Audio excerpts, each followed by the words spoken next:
Bonjour à tous. Vous écoutez Les Voix de l'assurance, la série 100% assurée. Jean-Charles Némy décrypte et simplifie pour vous ce qu'il est important de savoir pour vos assurances. Bienvenue sur le podcast Les Voix de l'assurance. Chers auditeurs, bonjour. Merci de nous rejoindre sur ce nouveau podcast Les Voix de l'assurance. Maintenant, nous allons parler d'assurance vie et notamment des fonds en euros avec une question que l'on s'est beaucoup posée. Les fonds en euros dans l'assurance vie sont-ils réellement condamnés à disparaître ? Et pour cette grande question, je reçois Christophe Inizan.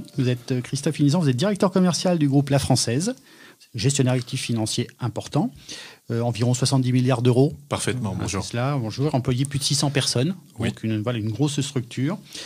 On va revenir vers vous, je le disais, pour ce qui concerne les fonds en euros des contrats d'assurance vie. On peut qualifier le placement préféré des Français d'une certaine façon. Clairement. Environ 80% des encours de l'assurance vie. Un petit peu plus, un petit peu moins selon les dates. Près de 1500 milliards d'euros quand même, pour donner quelques chiffres. Alors depuis de nombreuses années, les rendements baissent. On a connu avant les années 2000 des rendements à 8-10%. Et puis progressivement, on glisse. L'année dernière, en 2018, on avait 1,80% en moyenne de rendement. Cette année, on tend vers les 1,40% pour les performances 2019. Tout cela avant prélèvements sociaux de 17,2% et sans compter l'inflation, autant dire qu'il ne reste pas grand-chose. Alors Christophe Inizan, tout de suite, rappelez-nous ce que c'est qu'un fonds en euros, ce fameux fonds en euros si préféré des Français, son fonctionnement et pourquoi ces rendements baissent-ils aussi rapidement et notamment cette année ? Alors, vaste question s'il en est, mais en synthétique, en tous les cas, le fonds euro est un support financier sécurisé qui permet à l'investisseur, dans le cadre de l'assurance vie principalement, mais pas que, on y reviendra, d'aller chercher des caractéristiques très particulières de ce fonds en euros, qui sont notamment décrites autour de 3 piliers. Le fonds euro, en 3 mots, c'est une garantie en capital. Donc ça, c'est quelque chose qui est très important, bien évidemment, et en particulier de la part des épargnants français qui sont très attachés à cette sécurité du capital. Un deuxième pilier qui est un pilier qu'on appelle dans nos métiers l'effet cliquet. Autrement dit, vous investissez une somme qui sert des intérêts chaque année et les intérêts sont rajoutés de manière définitive au capital qui va permettre de faire travailler une somme supplémentaire l'année qui suit, par exemple. Et puis un élément encore plus important qui est la liquidité. Autrement dit, la disponibilité de votre épargne en permanence quotidienne. Donc ce triptyque, garantie, effet cliquet, liquidité, est un triptyque auquel sont très attachés les épargnants français, mais qui connaît une évolution très importante depuis quelques années, et notamment sur ces quelques toutes dernières années avec l'accélération de ce que vous avez appelé la baisse des fonds euros. Pour une raison toute simple, c'est que dans les fonds euros, et c'est important de comprendre de quoi on parle, on n'investit pas sur la monnaie euro, on investit sur des obligations qu'acquiert l'assureur au sein de son fonds euro. Et ces obligations, ni plus ni moins que la dette de l'État français. Donc quand vous investissez votre épargne sur le fonds euro, la première chose que vous faites, c'est que vous financez la dette de l'État français. Il y a une bonne nouvelle pour l'État et une moins bonne nouvelle pour l'épargnant au regard de ce qui s'est passé depuis quelques années, c'est que le coût de la dette a considérablement baissé. Donc l'OAT, au moment où on se parle, est en rendement négatif. L'OAT, c'est l'obligation à 10 ans. Exactement. Obligation assimilée à du Trésor. Exactement. Donc le prix auquel l'État se refinance. Exactement. Tout à fait. Et pour autant, le fonds en euros sur lequel vous investissez, lui, continue à servir, vous l'avez dit très justement, du 1,40. Donc il est évident que si cette situation perdure, il va y avoir des évolutions significatives sur la pérennité de cette performance. Et donc la question légitime qu'on se pose, c'est que faire dans un environnement où le fonds euro peut être amené non pas à disparaître, mais en tous les cas à connaître une érosion très significative de sa performance, voire une évolution, on y reviendra dans un instant. Alors effectivement, vous avez parlé de ce triptyque très apprécié des Français, sécurité, performance garantie d'une année sur l'autre, donc effet de cliquet. Et bien sûr, liquidité, je peux racheter à tout moment mon épargne.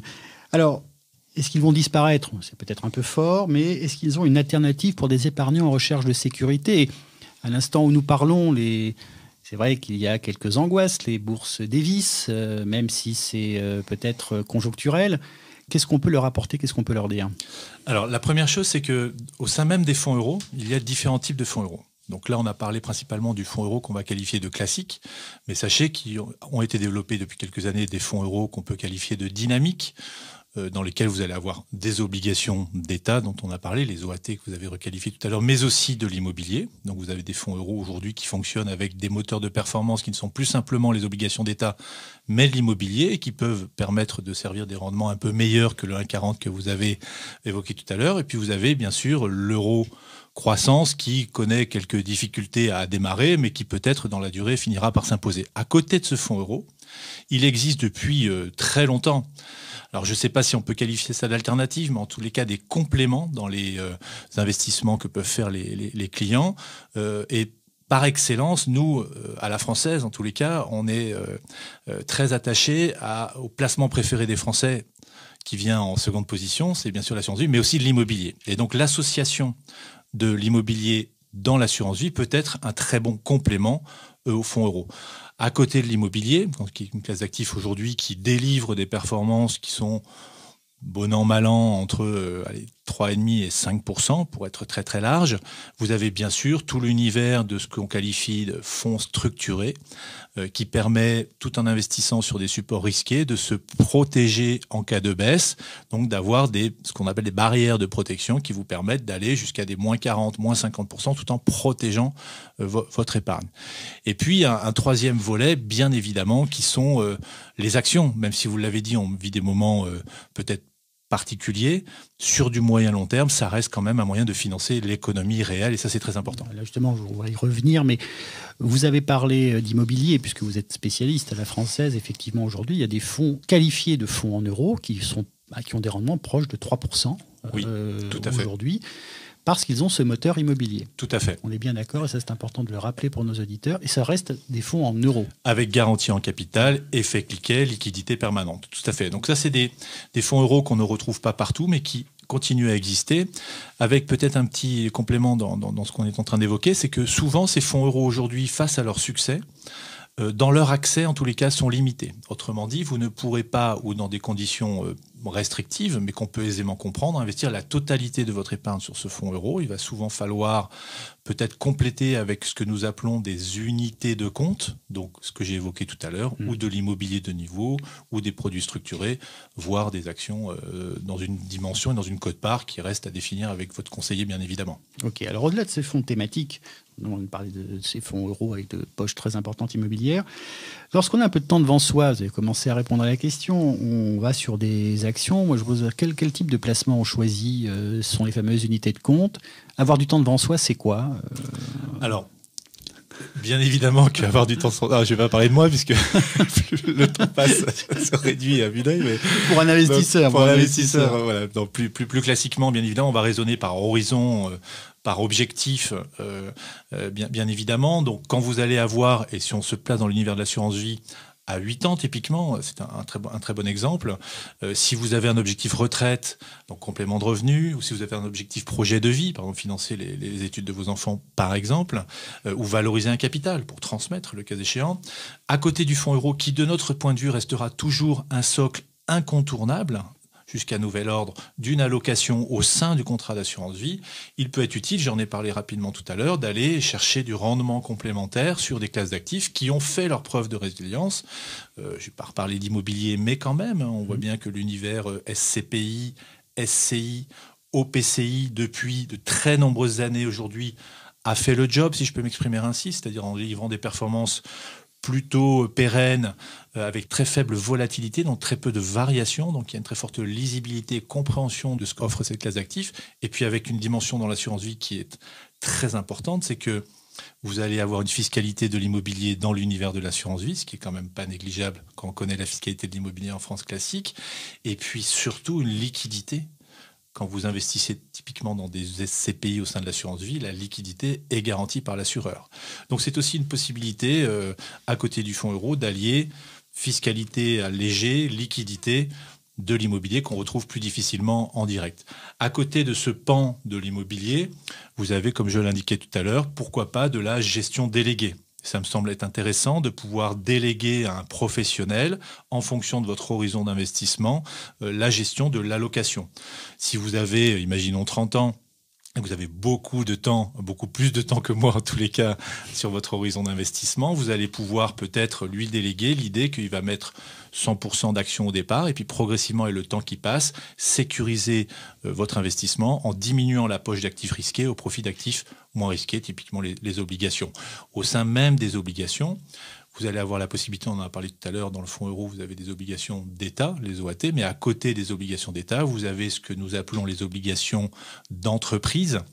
Et donc les entreprises, pour développer leur activité, émettent de la dette. C'est ce que nous appelons donc les obligations d'entreprise. Et c'est un segment qui peut aussi délivrer des performances dans un contexte où on va pouvoir en plus aller, si je peux me permettre, pourquoi pas faire du bien à la planète, car vous allez aujourd'hui avoir une dimension d'investissement socialement responsable qui va correspondre à la fois à l'attente des investisseurs sur son horizon d'investissement, donc de faire travailler son argent sur la durée, tout en préservant ou aidant à modifier nos modes de consommation pour préserver la planète. Le fait d'investir sur des fonds profilés, c'est-à-dire avec des actions qui diminuent dans le temps, une sécurisation parallèlement qui augmente, c'est exactement ce que l'on trouve dans le fameux plan d'épargne retraite aujourd'hui. Exactement. Et c'est vrai que tout ce segment initié, la loi Pacte, va ouvrir des champs très intéressants pour les investisseurs qui vont se laisser du temps pour aller dans la dimension noble du terme, prendre du risque, parce qu'on sait que prendre du risque accompagné par un professionnel dans la durée, en général, intelligemment, ça finit par faire mieux que ce que délivre aujourd'hui, en tous les cas, le fonds euro, très probablement. Pour ce qui concerne les investissements en actions, je faisais un petit clin d'œil, si on peut appeler ça comme ça, au décrochage violent pour des raisons sanitaires que nous connaissons des marchés financiers. Peut-être rappeler l'intérêt d'investir progressivement, justement, sur cette classe d'actifs. Évidemment, ce qu'on appelle le versement programmé, il est indispensable de ne pas mettre tous ses œufs dans le même panier, si j'osais m'exprimer ainsi. C'est-à-dire que quand on compare les performances dans la durée d'un investissement fait en une fois avec des cycles haussiers et baissiers des marchés, ou un investissement fait progressivement en haut de cycle et en bas de cycle sur des durées très longues, il y a un rapport de 1 à 5 dans la performance finale pour le client. Donc investir progressivement, régulièrement sur les marchés financiers est probablement la meilleure solution, à la fois pour préserver son patrimoine et surtout pour éviter d'investir au mauvais moment. Vous avez parlé tout à l'heure du fonds Eurocroissance, juste en un mot par rapport au fonds euro. Oui, alors, comme on l'indiquait, le fonds euro offre une garantie en capital permanente. L'Eurocroissance, lui, offre une garantie en capital au terme. Donc ça, c'est toute la différence, enfin en tous les cas la différence importante. Donc il a du mal à aujourd'hui s'imposer parce que les investisseurs le découvrent, mais progressivement, il nous semble que ça va être quelque chose qui va naturellement s'imposer dans les allocations. On peut très bien imaginer dans un contrat d'assurance vie un fonds euro classique et à côté un fonds euro croissance qui viendrait compléter l'allocation pour le client. Quand on a une notion de durée, finalement, c'est pas un mauvais placement. On a une garantie au terme.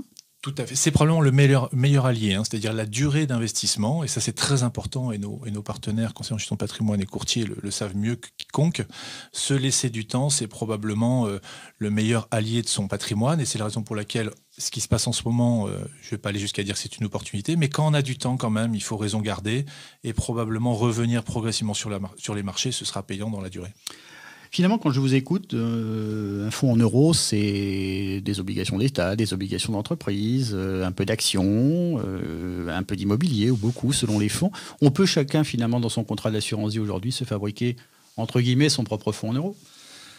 Alors, on va faire attention parce que nos amis assureurs, mais c'est un métier à part entière et il y a des règles de solvabilité, de contraintes que vous connaissez comme moi, mais oui, quelque chose qui ressemblerait à un fonds euro classique aujourd'hui, ce serait une allocation avec de l'obligation d'État, qu'on pourrait très bien imaginer investir soi-même, acheter ou des obligations d'entreprise de très bonne notation. La question se pose, est-ce que les entreprises de très bonne qualité ne sont pas plus sûres que certains États? Et la question est légitime. Donc, faire une brique d'obligations, faire une brique d'immobilier, on en a parlé, effectivement, mais dans les fonds euros classiques, vous avez déjà de l'immobilier, donc il est tout à fait possible de le reproduire soi-même, et à côté d'aller chercher un peu de risque. Donc, il est très possible de refaire soi-même avec son conseiller une allocation qui permettrait de délivrer dans la durée, sans la garantie en capital, on est bien d'accord, mais dans la durée, des performances qui seraient à minima similaires, voire meilleures que celles du fonds euro actuel. On parlait effectivement uniquement que d'allocation d'actifs et non pas tout le système de provisionnement très complexe qu'il y a derrière le fonds en euros. C'est un moteur compliqué, mais qui permet quand même cette garantie, comme vous le rappeliez, à tout moment en capital. Donc les solutions existent. Peut-être ce que je retiens, ce que retiendront nos auditeurs, Peut-être arrêter de mettre 100% sur le fonds en euros aujourd'hui, ça n'a plus vraiment grand sens. Très probablement. Christophe Philizan, je vous remercie de nous avoir apporté cet éclairage et chers auditeurs, à bientôt pour un nouveau podcast Les Voix de l'assurance.